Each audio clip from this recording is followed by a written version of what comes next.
My name is Mark Massey. Retired as a staff sergeant in the United States Army. I was military police for 8 of the 12 years that I was in.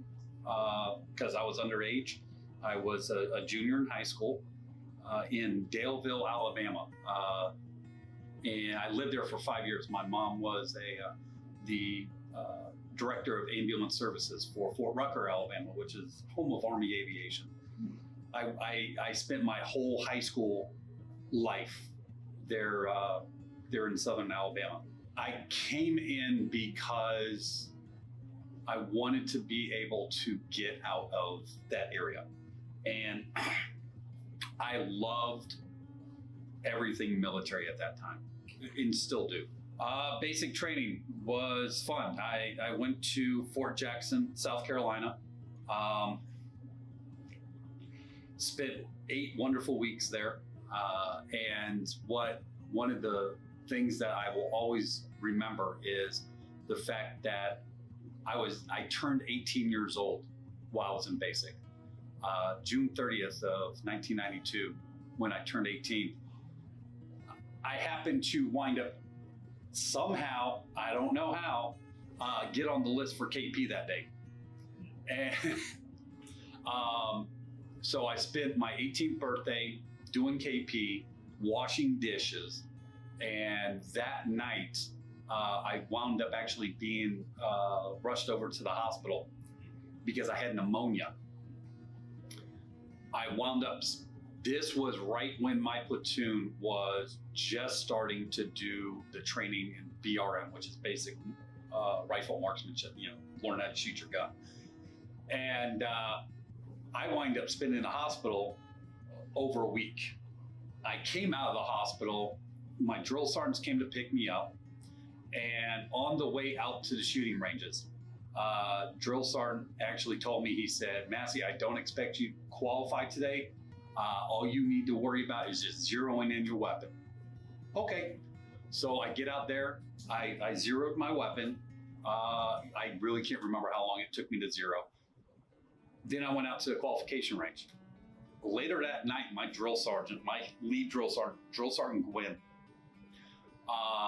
everybody who qualified that day got to stand before him, and he presented you with your qualification badge. He came up to me, presented me with my expert badge, and told me that he was highly impressed with the fact that I was able to shoot that well, that quickly. That was the coolest thing about basic training. My first tour of duty was Bosnia. I was shipped over to Bosnia. I was, by this point, I was in the Georgia National Guard, and I was assigned to 48th Brigade, which is a part of 3rd Infantry Division out of Fort Stewart. And that was also when my daughter was 2 years old. That was my very first deployment. Me and her mother had been married for a few years. And so this was my first real separation and my first overseas thing. I wanted to be able to, when we got to Bosnia, I realized that at that time, because that was February of 2001, at that time, I really thought that these peacekeeping operations that we were doing in Bosnia and Kosovo, I really thought that that was basically it for my generation. I was not going to have the World War II or to Korea or to Vietnam, like almost everybody in my family has experienced. So I put my all into it. And it was funny, I wound up actually getting on the Soldier of the Month boards for the company, and then the battalion, and then the brigade, and then the division, to the point where early September of that year, we were about to start heading back home. I had made Soldier of the Rotation. So I was the top soldier in all of Bosnia at that time. And my unit was in the process of coming home, September timeframe. And I had gone to a friend of mine who worked in the S1 shop. And I said, hey, man, my daughter's birthday is September 15th. Is there any chance you can get me an earlier flight? It's going to be her third birthday. I want to be able to surprise her, blah, blah, blah. And my buddy was like, not a problem. I'll get you taken care of. And, you know, a few days later, he tells me, he's like, you are all set. You are on the next flight home September 13th. You are the best. I had set everything up with my wife. Everybody was going to be there to welcome me home, blah, blah, blah. So keeping that in mind, the day of September 11th, 2001, because of the fact that I had been the soldier to rotation, my battalion sergeant major pulled me to the side that morning and said that the commander of Southern European Army Forces, a 4-star general, was going to be on our post, which we were on Camp Comanche right outside of Tuzla, Maine, Bosnia. So about 12 o'clock or so local time, which would have been about 5 o'clock Eastern Standard Time in the morning, I was having lunch with this 4-star general. I still have his coin. It's the highest ranking coin I got. And we're having lunch. Honestly, don't really remember that much of the lunch other than the fact that his aide came in, said that he had to depart early, and that was that. And I was in a maintenance unit at that time. And I get back to our section, and my section chief, Chief Warrant Officer Smith, kind of, you know, him and I didn't quite see eye to eye all the time, but you know, he was an okay guy. He was a former Marine. And he tells me, he's like, Messi, I need you to go check that bin stock out there. Okay. I go to check that bin stock. Big Connex, it's the middle of the day, it's hot. I take my shirt off, I'm down to my t-shirt. I'm out there counting every little small, minuscule part that I have to. And about an hour into it, Chief Smith comes out and he says, Massey, did you hear that a plane hit the Trade Center? And my thought was, Chief, don't bother me with any small planes hitting buildings while you got me out here counting bin stock. Because my mind was, that's what it was. It was just a small plane hitting the tower. Who cares? And then about 10 minutes later, my squad leader, Staff Sergeant Ray, he came out. He says, Massey, did you hear that plane hit the towers? I was like, yeah, Chief already told me about that. No, another one. At that moment, I had stopped what I was doing, ran into my shelter, and started getting on the computer. In 2001, I was like the computer geek guy in my unit. So I had my own little laptop. I had it hot linked into the nipper and the zipper net, you know, got through a couple of firewalls, that kind of thing.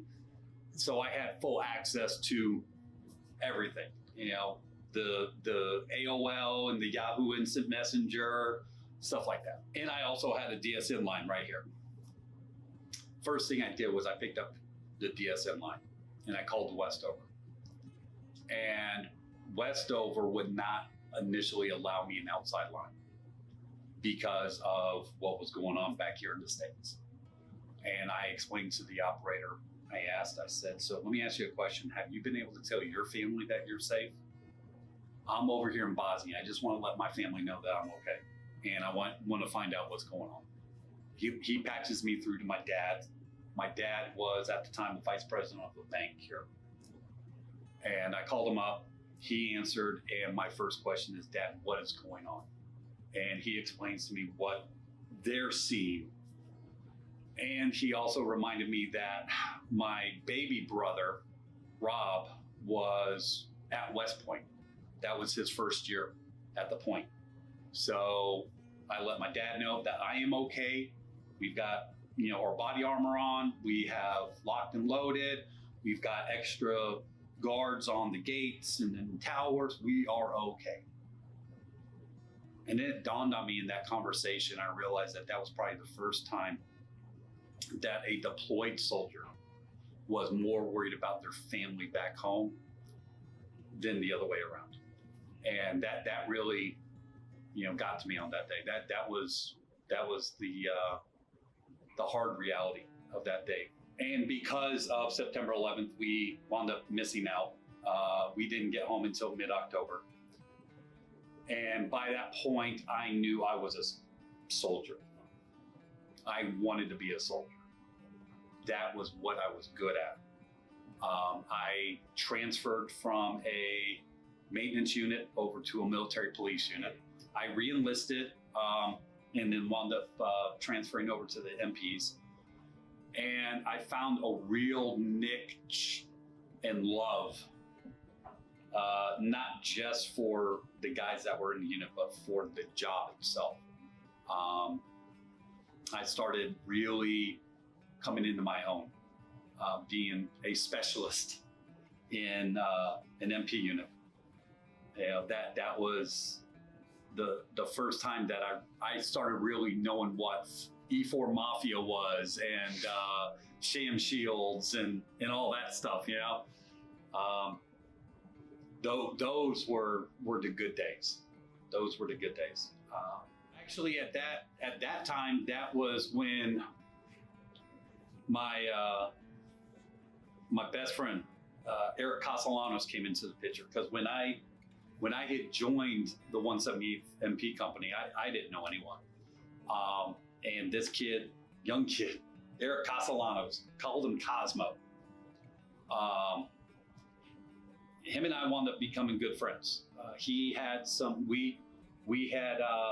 were on active duty orders. We were stationed after I came back from MP school, where I went at Lost in the Woods, Fort Linwood, Missouri.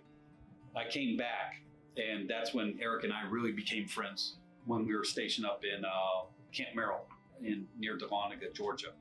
We were doing the physical security of the Ranger School up there. And then we wind up the unit in June of 2002. We wind up being sent down to Guantanamo Bay, Cuba. And Gitmo at that time, I can't speak for it now, but at that time, the only reason why Guantanamo Bay Naval Base still existed was to basically kind of give a middle finger to Fidel. That was the only reason why it was still there. And then they brought the prison there. So it brought the life back to Gitmo when I was there in 2002. The funny thing about Guantanamo Bay Naval Base was it's just that it is a full-fledged naval base, just like the one in Gloucester or Portsmouth. It has everything you would expect. It has housing, it has McDonald's, it has Subway, the necks, et cetera, et cetera. Then you've got the portion of Guantanamo Bay, which is the prison. And where they had stuck the prison is where the former Haitian and Cuban refugee camps were. The structures were still there. And I say structures, and that's being polite, because we had to live with banana rats, iguanas. Those were our nighttime affairs when we weren't drinking our life away, or scuba diving or swimming. Guantanamo Bay was really nice. It was beautiful. It was also very traumatic. I volunteered to go to Iraq in 2004. I was having a hard time from Gitmo. I was in a what's called a JIF, the Joint Interrogation Facility, on the actual prison itself. And one of the things that really struck me is ironic was I'm working with some of the guys that are from the Alphabet Gang. And the agent there that we were drinking with one night, he was just, joking around. But he asked a question. He said, let me ask you a question. How many of these people that we have here do you think is innocent? I'm like, probably one or two. He said a lot more than that. And then he explained to me how they got to Gitmo. And that really blew my mind away. And it, to this day, kind of bothered me a lot. So when Iraq came up, my brother, Scott, had been called up in 2003. He was in a reserve unit here. And I wanted to do my part. I wanted to actually take that final exam, being a soldier.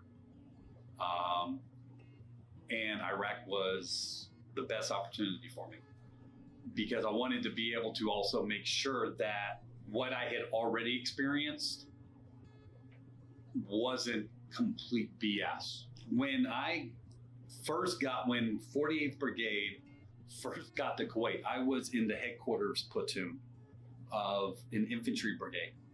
I really didn't know a whole heck of a lot of people.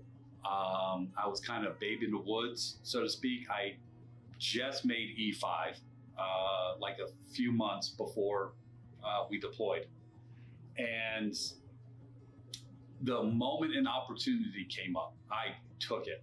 And that opportunity was to train the Iraqi army where they live. Okay, that sounds fun. It was either that or I go into the prison where they had Saddam. And because of Gitmo, I did not want to go work in a prison again. So, and I felt at that time that the truest form of a soldier is to go out there and be in the fight. Mm-hmm. So I wound up being on a mid team. We had 17 guys on the team. We were stationed down in Lutafia, Iraq, just south of Mahmudiya, Iraq.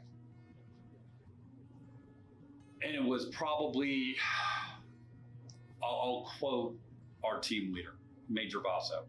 He said at the very beginning when we got together, he said, "Thank you very much for volunteering for the most rewarding and the most dangerous mission in all of Iraq." And he was right about both.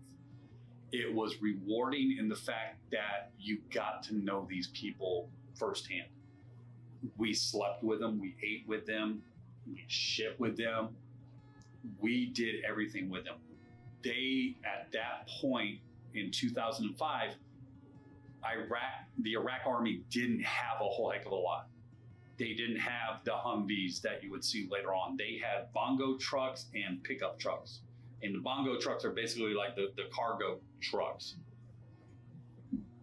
So everywhere else, if they had to go there, 9 times out of 10, they had to walk there. We walked right along with them.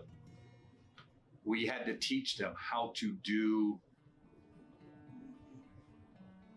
war fighting almost at a basic level.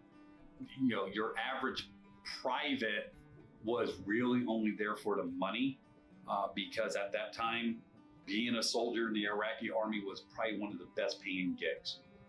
And you got to bond with them and get to know them, to the point where you could recognize the people that were there for the money, the people that were there for, their country or their community.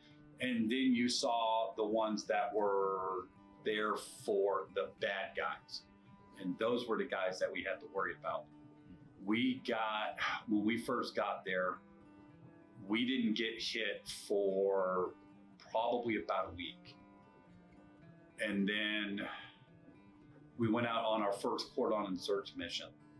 That was a mission in itself, and it was at night. We wound up coming back to the FOB. It was called FOB Row. And I'm the driver of the Humvee. It was myself, Sergeant Minnick, and Sergeant Strickland in our truck. Everybody comes back in.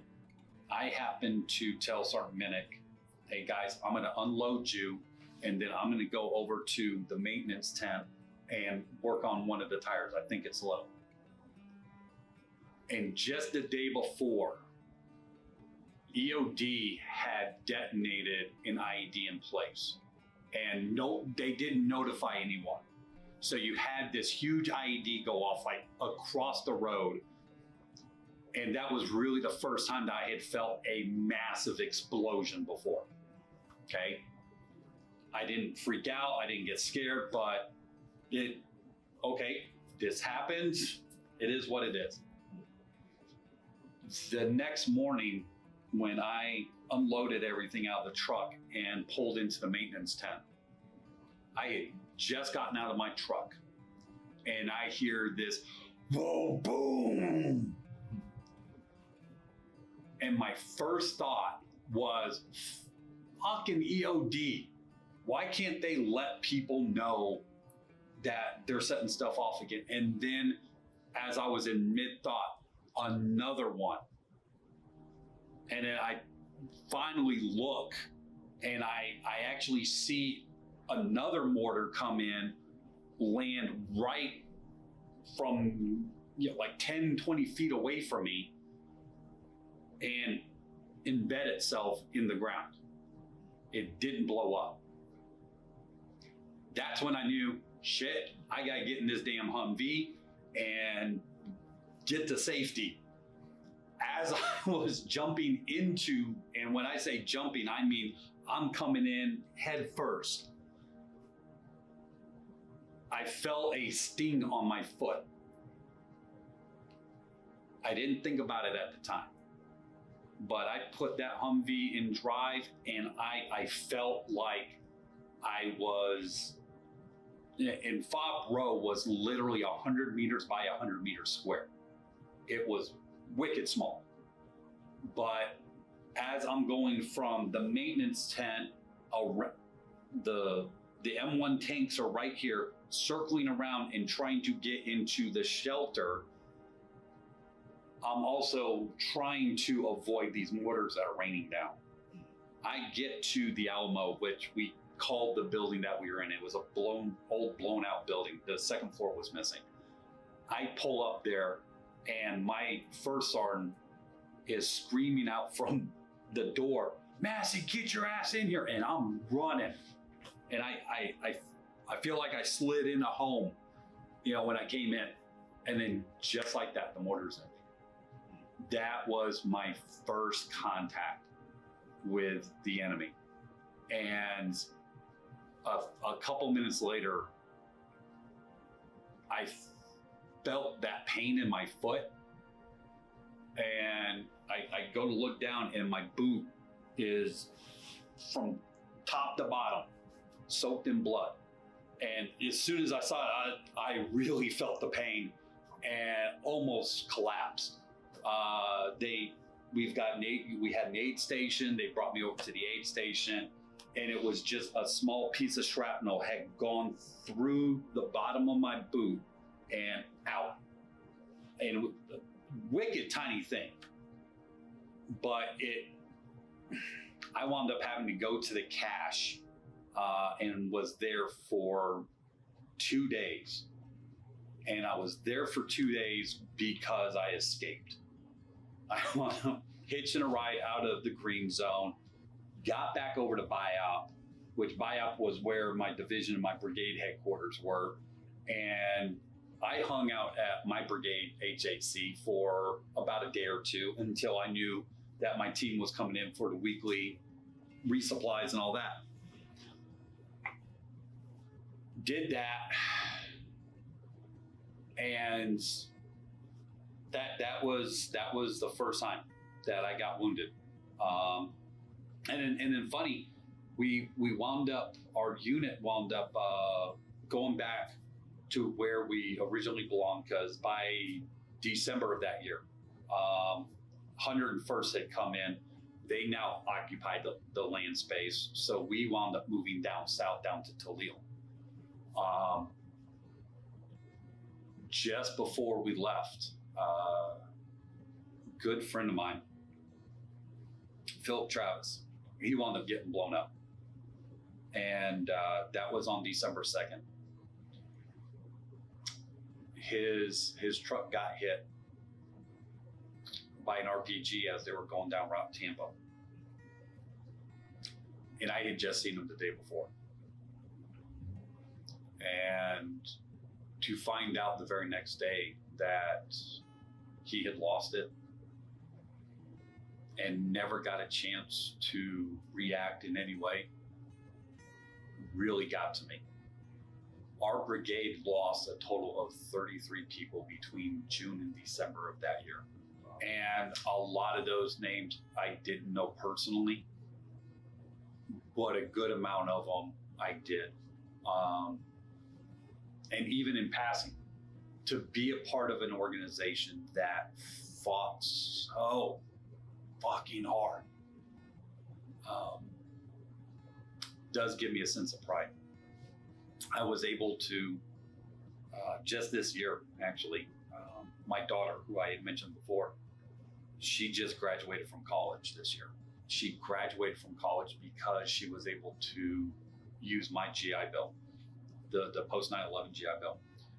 And when I went to Georgia to see her graduate from college, I stopped at Fort Stewart, and which home of 3rd Infantry Division. And I was able to stand before the memorial tree for my friend Philip and quite a few others and tell them all thank you very much. And that was a really hard day for me. Felt like I should have died for so many years. If I hadn't have done that, if I had died, my daughter wouldn't have been able to graduate from college. Or she could have been able to go to college, but she would have not been able to afford it. That means something to me because of the fact that all those guys made the sacrifices they did, and I only got a small little $1 million wound. That means more to me than